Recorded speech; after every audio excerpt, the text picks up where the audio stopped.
Brexit has been a bit of a wake-up call. I see a lot of French companies. They're coming to the UK to see how to set up business, knowing that there will be Brexit. And a lot of British companies are trying to expand their business in the EU. So maybe there will be jobs going to Paris or Brussels, which is good for, at least for us. But I would say in general, it's quite good.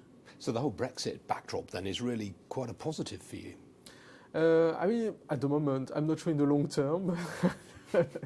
At the moment, we can't see any downside to it. I still think in the long run, it will limit the rate of growth. But at the moment, it's doing well. Because obviously, there's a lot of talk about, in the event of a hard Brexit, you could see planes grounded and not being able to fly. I mean, presumably that really would put business your way.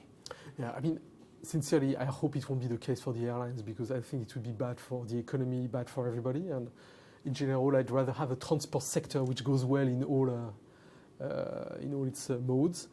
But what we see is that people are really keen to take the train because they can work on the train and they enjoy it. And actually, we want to expand our network beyond Paris and Brussels to the Netherlands just because of that.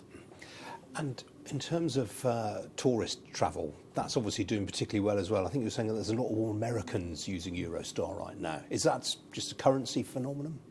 Yeah, it's a mixture. The currency is a big drive for them because it makes a trip to Europe a lot cheaper.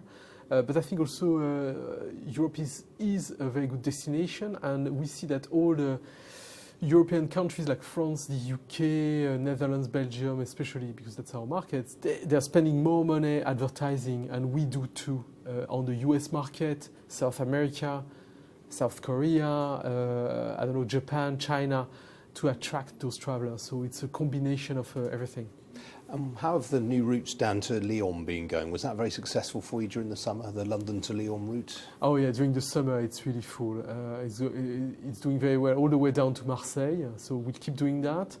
And we see that, there is an interest in taking the train rather than going to crowded airports during the summer. So we are surfing on that. And any news on when the Amsterdam route is going to open?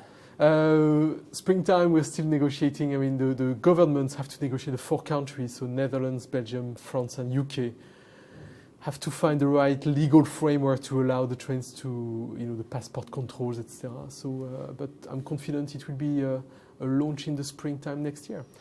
But it must be quite tempting, given the kind of growth that you're seeing, to really push up ticket prices. Yes and no. It's still a very competitive environment against low-cost airlines. It can be.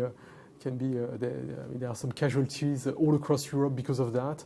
It's very, very competitive. So our pricing is linked to what is the prevalent pricing of the low-cost airlines in Europe in general. So no, we are really under pressure there.